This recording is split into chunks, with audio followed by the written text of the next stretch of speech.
Bismillahirrahmanirrahim. Assalamualaikum warahmatullahi wabarakatuh.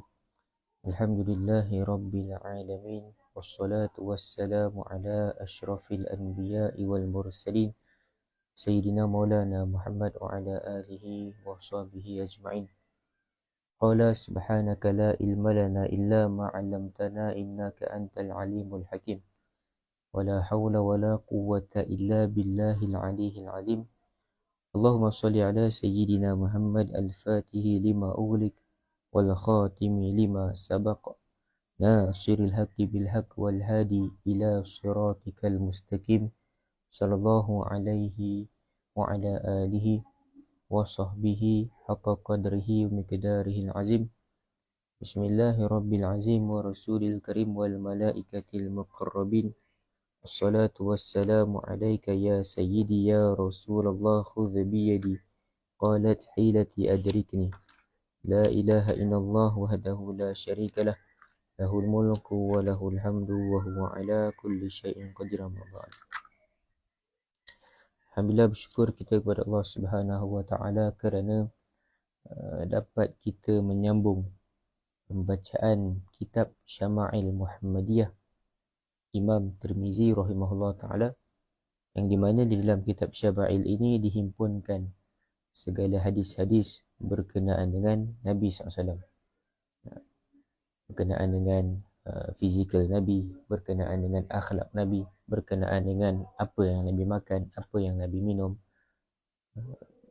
basically berasaskan kepada inilah kehidupan seharian Rasulullah SAW. Dan dalam kitab Syama'il ini ada dalam 56 bab. 56 bab.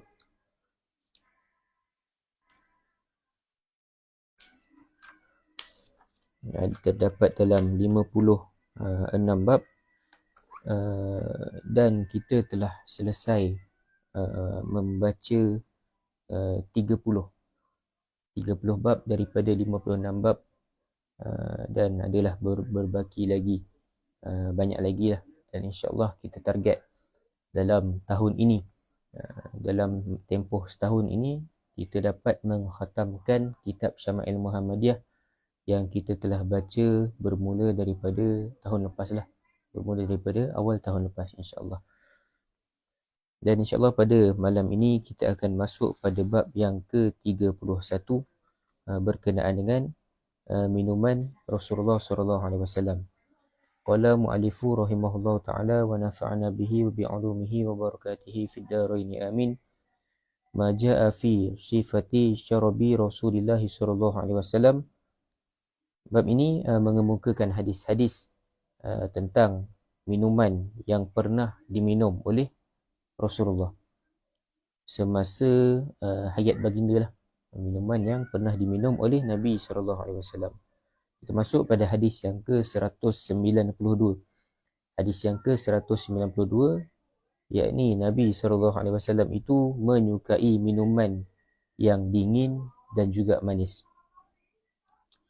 An Aisyah radhiyallahu anha qalat kana ahabba syarab ila Rasulillah SAW al-hulwu al-barid. Maksudnya diriwayatkan daripada Sayyidatina Aisyah radhiyallahu anha. Beliau berkata, kata Sayyidatina Aisyah, minuman yang paling disukai oleh Rasulullah SAW ialah yang manis dan juga yang sejuk. Yang manis dan yang sejuk. Itu kata Sayyidatina Aisyah. Dia kata Nabi SAW ini suka minuman yang manis dan juga minuman yang sejuk. Minuman manis dan sejuk. Sejuk di sini bukanlah bermakna sejuk yang kita letak ais, bukan. Bukan sejuk yang kita letak ais. Bila zaman dulu macam mana? Ada ais kan? Bukan sejuk yang diletak ais, tetapi sejuk yang dingin. Sebagai contohnya, kalau mungkinlah pada zaman dahulu, kalau ada dekat kita ini tanah Melayu, kita letak dalam labu sayung. Kita letak dalam tu, dalam tempat labu sayung tu. Bila kita letak air di dalam tu, maka air itu akan lama kelamaan akan jadi sejuk, akan jadi dingin. Tapi bukanlah dingin macam kita minum minuman berais, bukan. Dia dingin yang kita rasa dia sejuk saja, dingin. Kemudian Nabi SAW juga suka minum minuman yang manis. Minuman yang manis ini dia adalah apa yang Nabi SAW minum, antaranya air yang dicampur dengan madu, ataupun dicampur dengan kismis, ataupun dicampur dengan kurma ataupun tamar dan sebagainya lah. Itu air yang dicampur, direndamkan buah apa ni, sama ada kurma ataupun tamar ataupun kismis dan madu, direndam di dalam air, maka air itu akan jadi manis. Bukan macam kita. Nabi SAW bukan minum minuman manis macam kita. Kita minum manis yang bergula. Sebab itu kita ini banyak kencing manis dan sebagainya. Ramai orang yang kena kencing manis sebab suka minum minuman yang tinggi kandungan gula. Tapi Nabi SAW, manis yang dimaksudkan bukanlah manis gula, tetapi manis daripada makanan-makanan yang berkhasiat, macam kismis, macam kurma, macam madu. Itu menjadikan minuman Nabi SAW itu adalah minuman yang manis. Jadinya ada dalam hadis ni ada perkataan al-hulwu al-barid. Al-hulwu al-barid, yakni air manis dan dingin. Jadinya dalam hadis ni, dalam hadis di atas kita bacakan tadi itu, air manis dan air dingin ini, air dingin merangkumi air rendaman tamar ataupun kismis ataupun air yang dicampur dengan madu dan sebagainya. Dia termasuk dalam kategori itu. Dia termasuk dalam kategori al-hulu al-barid, air yang manis dan dingin. Terdapat hadis daripada Sahal bin Sa'ad radhiyallahu anhu yang menceritakan Abu Usaid As-Sa'idi telah menjemput Nabi SAW untuk kenduri perkahwinannya. Ada seorang sahabat telah menjemput Nabi SAW ke kenduri perkahwinannya, dan pada hari tersebut mereka dilayan, mereka yakni Nabi SAW dilayan oleh isteri Usaid. Dilayan oleh isteri Usaid, walaupun pada ketika itu isterinya merupakan pengantin baru, merupakan seorang pengantin perempuan. Pergi kenduri Abu Usaid, tetapi isteri Usaid tu yang melayan Nabi SAW, hidangkan makan dan sebagainya. Kemudian ni isteri Usaid ni kata, tahukah kamu semua air rendaman yang aku hidangkan untuk Rasulullah? Isteri Usaid ni tanya kepada semualah, tahukah kamu semua air rendaman yang aku rendamkan dan hidangkan untuk Nabi SAW? Aku telah hidangkan, kata inilah isteri Usaid tadi, aku telah hidangkan untuk baginda air rendaman buah tamar yang aku biarkan semalaman di dalam bekas minuman. Jadi dihidangkan kepada Nabi SAW itu air buah tamar yang telah direndam di dalam air selama semalaman. Maka air itu akan buah tamar di dalam air itu akan pecah dan meresap ke dalam air, maka air itu akan jadi manis lah. Itu minuman yang dihidangkan oleh isteri Usaid di atas ialah yang dikenali dalam kalangan orang Arab dengan nama an-naqi, iaitu buah tamar atau kismis direndam di dalam air semalaman sehingga bahan-bahan dalam buah kurma atau kismis itu melerai ke dalam air sehingga membentuk air kurma ataupun air kismis. Dan proses tersebut tidak proses kejadian air kurma ataupun air kismis itu tidak melibatkan proses masakan ataupun dibakar dengan api lah, tidak melibatkan api dan sebagainya. Dia hanya direndam je. Ambil kismis ataupun ambil kurma, rendamkan di dalam air selama semalaman, maka kurma ataupun kismis itu dia akan terlerai dan akan meresap di dalam air. Maka air itu akan menjadi manis lah. Itu minuman yang pernah diminum oleh Nabi SAW, dan Nabi SAW amat suka minuman tersebut. Kemudian dia hadis yang berikutnya. Dalam bab ini hanya ada 2 hadis yang ceritakan tentang minuman Nabi SAW. Hadis yang ke-193 menceritakan pula tentang kelebihan susu. عن ابن عباس رضي الله عنهما قال دخلت مع رسول الله صلى الله عليه وسلم أنا وخالد بن الوالد على ميمونة فجاءتنا بإناء من لبن فشرب رسول الله صلى الله عليه وسلم وأنا على يمينه وخالد على شماله فقال لي الشربة لك فإن شئت آثرت بها خالدا فقلت ما كنت لأوثر على سؤرك أحدا ثم قال رسول الله صلى الله عليه وسلم من أطعمه الله طعاما فليقل اللهم بارك لنا فيه وأطعمنا خيرا منه ومن سقاه الله عز وجل لبنا فليقل اللهم بارك لنا فيه وزدنا منه ثم قال رسول الله صلى الله عليه وسلم ليس شيء يجزئ مكان الطعام والشراب غير اللبن. Hadis ini agak panjang.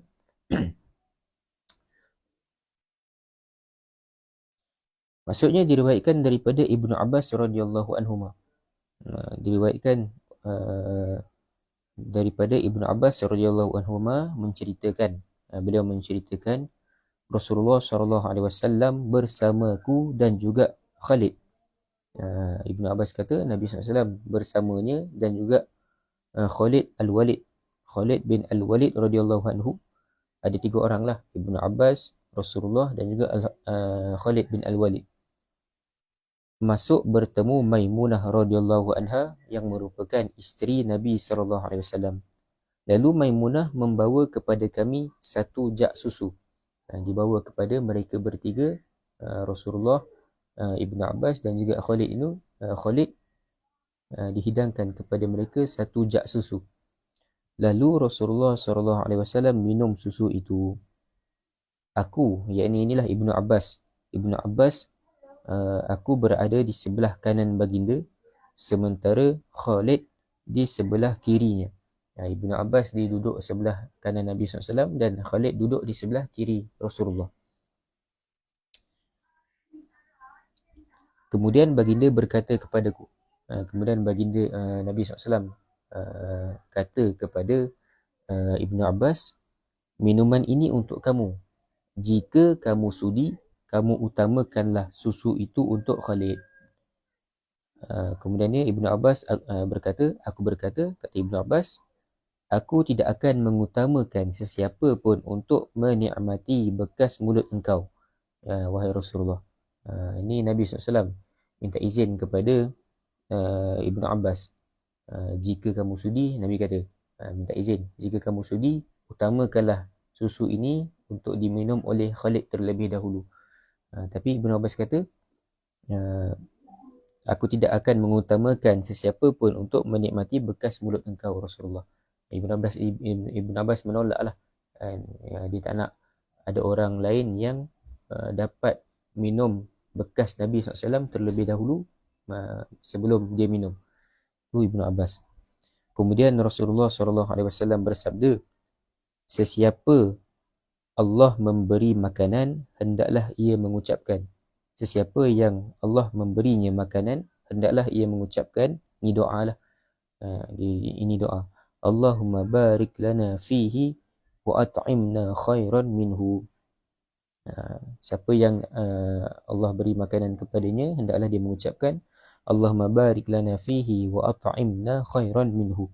Maksudnya, ya Allah, berkatilah untuk kami pada makanan ini dan kurniakanlah kepada kami makanan yang lebih baik daripadanya. Itu untuk makanan. Kemudian Nabi SAW bersabda lagi, sesiapa diberi Allah minum susu, ucapkanlah. Tadi makanan, ini diberi minum susu pula. Ucapkanlah Allahumma barik lana fihi wazidna minhu. Maksudnya, ya Allah, berkatilah untuk kami padanya dan tambahilah kepada kami daripadanya. Kemudian beliau, yakni Ibnu Abbas berkata, Rasulullah SAW bersabda lagi, tidak ada apa pun yang dapat mengambil tempat makanan dan minuman selain daripada susu. Yang ini tidak ada uh, makanan yang dapat menghilangkan lapar dan dahaga melainkan susu. Itu kata Nabi SAW. Jadinya hadis ni nak ceritakan kepada kita tentang Nabi SAW bersama dengan para sahabat pernah singgah ke rumah isteri baginda, dan baginda dihidangkan satu jak susu oleh isterinya, iaitu Maimunah. Itu. Dan susu ini tadi pun disebutkan pada hujungnya, disebutkan Nabi SAW sebutkan tidak ada apa pun yang dapat mengambil tempat makanan dan minuman selain daripada susu. Ini menunjukkan kelebihan susu, yang di mana susu ini dia mampu untuk menghilangkan lapar dan juga dahaga. Walaupun dia sejenis minuman susu, tetapi dia mampu untuk menghilangkan lapar dan juga dahaga. Sebab itu boleh untuk kita boleh untuk kita kata makan susu dan juga minum susu. Sebab susu ini dia menghilangkan lapar dan juga menghilangkan dahaga, dua-dua sekaligus. Itu kelebihan susu. Kalau macam kita makan nasi, ia hanya hilangkan lapar, tetapi ia tidak menghilangkan dahaga. Kalau kita minum air, dia hanya menghilangkan dahaga, tetapi dia tidak menghilangkan lapar. Berbanding dengan susu lah. Susu ini dia boleh menghilangkan kedua-duanya sekaligus. Boleh hilangkan lapar dan juga boleh menghilangkan dahaga sekaligus. Sebab itu boleh juga untuk kita kata makan susu dan juga minum susu. Tetapi jaranglah kita guna makan susu, kita cakap minum susu saja. Itu pun sudah memberi kepada kefahaman yang di mana susu ini adalah sejenis minuman yang boleh menghilangkan lapar dan juga boleh menghilangkan dahaga sekaligus. Jadinya pengajaran daripada hadis yang kita bacakan tadi. Hadis ni yang kita bacakan tadi lah hadis yang panjang. Di dalam hadis ni diceritakan Nabi SAW bersama dua orang sahabatnya pergi bertemu dengan isteri baginda Maimunah. Kemudian Maimunah menghidangkan kepada Nabi SAW dan para sahabat satu jak susu. Itu diceritakan dan sebagainya. Dan ada doa-doa yang Nabi SAW sampaikan kepada kita. Hadis di atas menunjukkan kelebihan susu kerana Rasulullah SAW menegaskan tiada makanan atau minuman yang dapat mengambil tempatnya. Dan susu merupakan salah satu minuman kegemaran Nabi SAW. Hadis ni nak ceritakan tentang kelebihan susu. Kelebihan susu lembu tu. Susu lembu dan sebagainya, susu kambing dan sebagainya. Nak ceritakan tentang kelebihan susu. Sebab itu Nabi SAW sendiri kata tidak ada apa pun yang dapat mengambil tempat makanan dan minuman melainkan susu, selain daripada susu. Tu Nabi SAW tunjukkanlah susu ini dia ada kelebihannya yang tersendiri. Sabda Nabi SAW, alaikum bi alban al-baqar fa innaha tarummu min kulli syajarin wa huwa shifaa'un min kulli da'in. Maksudnya, sesungguhnya hendaklah kamu meminum susu lembu kerana lembu makan daripada pokok-pokok dan susu ialah penawar bagi segala penyakit. Itu Nabi SAW. Sabda Nabi SAW. Nabi SAW suruh kita minum susu lembu kerana lembu hanya makan rumput-rumput, pokok-pokok, tumbuh-tumbuhan sahaja. Dan susu, kata Nabi, susu ialah penawar bagi segala penyakit. Bukan segala penyakit dapat diubati dengan susu. Bukan macam itulah. Tapi ada beberapa penyakit yang boleh untuk susu ini memberi khasiat kepada badan kita untuk dicegah daripada segala penyakit. Daripada penyakit lah. Itu. Kemudian yang kedua, pengajaran yang kedua kita boleh ambil adalah galakkan untuk berkongsi makanan atau minuman dengan orang lain. Sebagaimana yang Nabi SAW lakukan kepada para sahabat. Nabi SAW minum susu itu terlebih dahulu, kemudian diberikan kepada Ibnu Abbas dan juga Khalid bin Al-Walid. Itu. Pengajaran ini diambil daripada perbuatan Nabi yang berkongsi susu dengan Ibnu Abbas dan juga Khalid. Mengenai makanan, Nabi SAW pernah bersabda,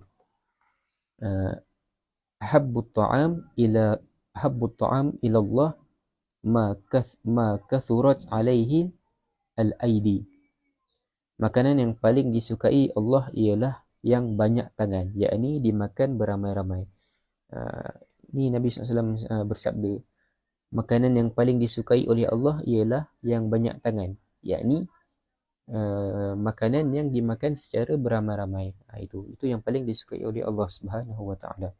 Sebab itu kalau kita ini nak makan, biarlah kita ini makan dengan kawan-kawan kita, dengan ahli keluarga kita. Jangan kita makan sorang-sorang. Jangan kita makan sorang-sorang. Biar kita makan bersama dengan orang ramai lah. Walaupun kita makan dalam pinggan sendiri, tetapi walaupun kita makan dengan menggunakan pinggan, kita makan sendirilah, tetapi kita duduk beramai-ramai, makan bersama-sama. Itu yang paling baik. Itu yang baik lah. Tapi yang paling baik adalah kita makan di dalam talam. Orang ramai makan dalam talam, dalam 5-6 orang makan dalam satu talam yang sama. Itu lebih lebih baik lah, lebih mendatangkan keberkatan, insya-Allah. Dan yang ketiganya, pengajaran yang ketiga, mengutamakan orang yang berada di sebelah kanan daripada yang berada di sebelah kiri. Di mana dalam hadis di atas, Nabi SAW mengutamakan Ibnu Abbas radhiyallahu anhuma kerana beliau berada di sebelah kanan baginda Nabi SAW. Nabi SAW hulurkan jak susu itu kepada Ibnu Abbas terlebih dahulu. Kepada Ibnu Abbas terlebih dahulu disebabkan Ibnu Abbas duduk di sebelah kanan Nabi SAW. Tapi kalau kita lihat hadis yang kita bacakan tadi, Nabi SAW ada minta izin. Nabi SAW ada minta izin. Jika kamu sudi, maka kamu utamakanlah susu itu untuk Khalid. Nabi tanya kepada Ibnu Abbas, kalau kau sudi, utamakanlah susu ini untuk diberikan kepada Khalid. Tapi Ibnu Abbas tak nak. Ibnu Abbas kata, dia tak nak ada orang lain yang mendapat minum daripada bekas Nabi terlebih dahulu berbanding dengan dia. Jadinya, kenapa Nabi SAW minta izin kepada Ibnu Abbas untuk susu itu diberikan kepada Khalid Al-Walid terlebih dahulu? Sebab apa? Sebab masa tu Khalid bin Al-Walid masih baru masuk Islam. Sebab itu Nabi SAW minta izin untuk susu itu diberikan kepada Khalid terlebih dahulu. Untuk apa? Untuk melembutkan hati Khalid yang baru masuk Islam lah. Itu saja. Itu yang diceritakan oleh guru kami lah, Ustaz Nazrul Nasir. Ceritakan sebab apa Nabi SAW minta izin untuk beri susu kepada Khalid. Sebabkan pada ketika itu Khalid bin Al-Walid ini baru sahaja memeluk Islam, maka berkemungkinan dengan perbuatan Nabi SAW berikan susu kepadanya terlebih dahulu mungkin dapat melembutkan hatinya lagi untuk lebih faham tentang Islam, lebih mendalami Islam dan sebagainya lah. Macam tu. Tapi tetap perbuatan Nabi SAW tetap memberikan susu itu kepada Ibnu Abbas lah. Ibnu Abbas nak orang yang pertama minum daripada bekas minuman Nabi adalah dia. Sebab itu Nabi SAW bagi kepada Ibnu Abbas juga. Kemudian baru diberikan kepada Sayyidina Khalid bin Al-Walid. Pada yang keempatnya, galakkan untuk berebut sisa minuman orang soleh. Ini antara perbuatan yang perlu untuk kita buat lah, perlu untuk kita lakukan. Ini contoh terbaik. Nabi SAW minum jak susu. Kemudiannya Nabi bagi kepada Ibnu Abbas. Tapi Nabi minta izin dulu kepada Ibnu Abbas. Boleh tak bagi kepada Khalid? Tapi Ibnu Abbas kata dia tidak membenarkan ada orang lain yang dapat minum bekas engkau wahai Rasulullah berbanding dengan dia minum terlebih dahulu lah. Itu menunjukkan dia berebut lah sebenarnya. Dia berebut nakkan minum daripada bekas minum Nabi terlebih dahulu berbanding dengan orang lain. Itu maksudnya dia rebut peluang tu lah. Dia rebut peluang tersebut. Ini mengambil pengajaran daripada perbuatan Ibnu Abbas radhiyallahu anhuma yang tidak mahu mendahulukan Khalid untuk meminum susu yang berbaki setelah diminum oleh Nabi, kerana beliau mahu beliaulah yang lebih dahulu minum daripada bekas mulut Nabi sallallahu alaihi wasallam. Itu. Sebab itu kalau kita ini ada orang alim datang tempat kita, ulama-ulama datang tempat kita, ada mereka kan dihidangkan air kan, air dengan dihidangkan botol air dengan cawan, mesti mereka akan tuang minum air tu lah, dan mesti akan ada baki, mesti ada baki air yang tidak habis tu. Jadi bagaimana untuk kita ini beramal dengan hadis Nabi sallallahu alaihi wasallam? Kita ikut perbuatan Ibnu Abbas radhiyallahu anhu. Kita ikut perbuatan Ibnu Abbas yang berebut nak minum daripada bekas, dia nak jadi orang pertama yang minum daripada bekas Nabi sallallahu alaihi wasallam, daripada bekas minum Nabi sallallahu alaihi wasallam. Sebab itu kalau kita ini ada orang-orang soleh datang tempat kita, maka rebutlah peluang untuk kita minum bekas air yang diminum oleh ulama-ulama tersebut. Itu yang boleh kita lakukan lah.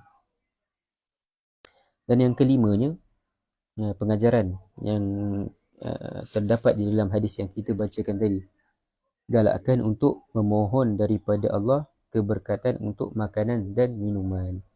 Sebagaimana dalam hadis ini disebutkan, kalau diberikan makanan maka doalah Allahumma barik lana fihi wa at'imna khairan minhu. Itu doa bila kita dapat makanan.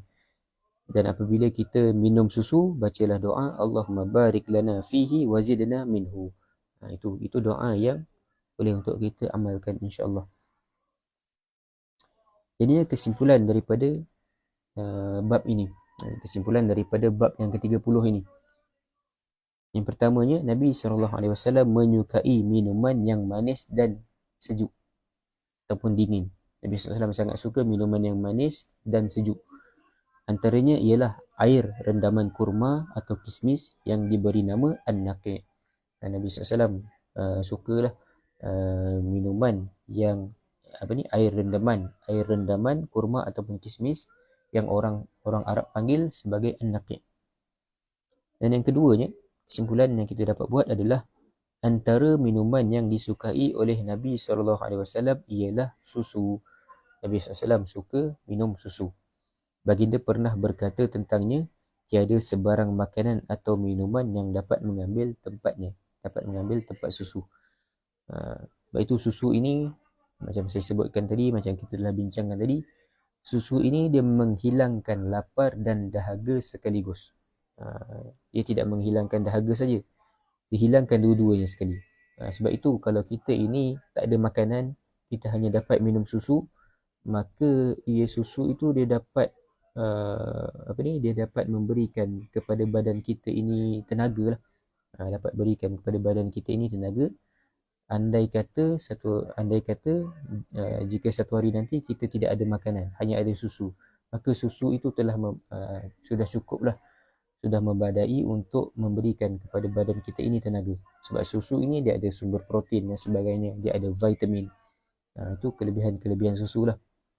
Jadi mungkin kita boleh kongsikan beberapa hadis sebelum kita habis, beberapa hadis yang menceritakan tentang kelebihan susu.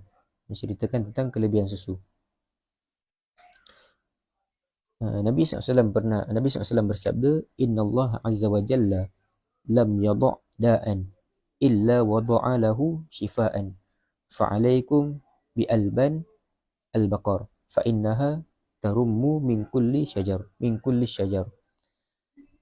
Sesungguhnya Allah tidak menjadikan penyakit melainkan dijadikan untuknya penawar.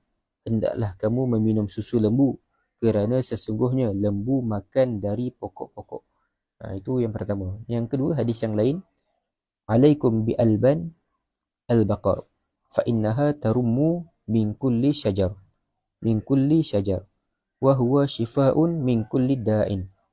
Maksudnya, hendaklah kamu meminum susu lembu kerana sesungguhnya lembu makan dari pokok-pokok dan itu adalah penawar bagi segala penyakit. hadis daripada Ibnu Mas'ud radhiyallahu anhu yang diriwayatkan di dalam Mustadrak Hakim. Jadinya daripada hadis ni para tabib ataupun doktor menyimpulkan bahawa susu yang datang daripada lembu berbeza antara satu sama lain. Kalau lembu itu dia makan rumput yang berkualiti tinggi, dia makan rumput yang baik, maka susu yang dihasilkan akan menjadi susu yang lebih baik. Tapi kalau dia makan rumput yang biasa-biasa, rumput yang ada dekat tepi jalan dan sebagainya, maka susu yang dihasilkan oleh lembu tersebut dia kurang kualiti lah. Tapi kalau lembu itu dia makan rumput yang berkualiti, rumput yang baik, tumbuhan-tumbuhan yang bagus, maka susu yang dihasilkan itu akan dapat kualitinya lebih tinggi lah, lebih baik. Padang rumput di kawasan panas menjadikan susu bersifat panas dan padang rumput di kawasan sejuk menjadikan susu bersifat sejuk. Kalau lembu tu dia makan rumput di kawasan rumput yang panas, maka susu yang dihasilkan juga menjadi susu itu bersifat panas. Macam yang kita sebutkan sebelum-sebelum ni, makanan ni dia ada dua sifat. Ada sifat makanan yang bersifat dengan sifat sejuk dan ada juga makanan yang bersifat dengan sifat panas. Macam tembikai, macam timun, dia bersifat dengan sifat sejuk. Tapi kalau kurma ke apa ke, dia bersifat dengan sifat yang panas. Sebab itu Nabi SAW kalau nak makan kurma, Nabi SAW lebih suka makan bersama dengan tembikai ataupun Nabi SAW makan dengan timun. Supaya apa? Supaya dia ada balancing, dia ada balance, dia ada keseimbangan. Maka apabila panas dan juga sejuk ini dia bergabung, maka dia akan neutral, dia akan jadi benda yang seimbang lah. Sebab itu Nabi SAW itu antara cara bagaimana Rasulullah menjaga kesihatannya lah. Cara Nabi SAW menjaga kesihatan adalah makanan yang dimakan oleh Nabi itu, pola makanan Nabi itu adalah pola makanan yang seimbang. Bukannya ada terlebih ke apa ke, dia hanya pola makanan yang seimbang. Sebab itu kesihatan Nabi ini sangat-sangat baik lah, sangat-sangat sihat. Jenis-jenis rumput yang dimakan juga akan memberi kesan kepada susu yang terhasil. Ini kata inilah para tabib lah, para doktor menyimpulkan bahawa jenis rumput yang dimakan oleh lembu itu juga memberi kesan terhadap susu yang dihasilkan. Kalau dia makan rumput yang baik, maka kualiti susu yang dihasilkan juga baik. Tapi kalau dia makan rumput yang kurang baik, rumput-rumput yang di tepi-tepi jalan dan sebagainya, maka kualiti susu yang dihasilkan oleh lembu tadi tu dia kurang berkualiti sikit lah. Tetapi dia tetap ada manfaatnya. Bukannya kalau lembu-lembu yang makan rumput tepi jalan, susu yang dihasilkan itu tidak ada manfaat. Dia still ada manfaat, cumanya dia punya kualiti antara susu itu dia berbeza lah. Sebab susu itu dapat memberikan manfaat perubatan bagi penyakit yang pelbagai mengikut manfaat daun yang dimakannya. Susu ini dia dapat memberi manfaat perubatan manfaat perubatan bagi pelbagai jenis penyakit lah. Tetapi bergantung kepada manfaat daun yang dimakan oleh lembu tadi lah. Itu yang kalau macam kita sebutkan tadi, kalau rumput ataupun tumbuhan yang dimakan oleh lembu tadi itu adalah tumbuhan yang berkualiti tinggi, maka susu yang dihasilkan juga adalah susu yang berkualiti tinggi. Dia ada inilah perbezaan lah. Itu perbezaan. Kalau nak tahu dengan lebih lanjut berkenaan dengan khasiat susu, maka bolehlah kita buat kita buat study sikit apa khasiat susu itu, supaya kita ni dapat dapat ilmu yang barulah berkenaan dengan ni dalam salah satu Tibun Nabawi ataupun manfaat-manfaat kesihatan lah. Kita dapat ilmu tentang manfaat kesihatan, insya-Allah. Jadinya setakat itu saja perkongsian hadis Syama'il Muhammadiyah. selesai bab yang ke-31, dan insyaAllah pada masa yang akan datang kita masuk pada bab yang ke-32. Tengoklah bila yang waktu yang saya free, insyaAllah kita akan baca bab yang ke-32 pula. Allah Subhanahu wa ta'ala alam. Assalamualaikum warahmatullahi wabarakatuh.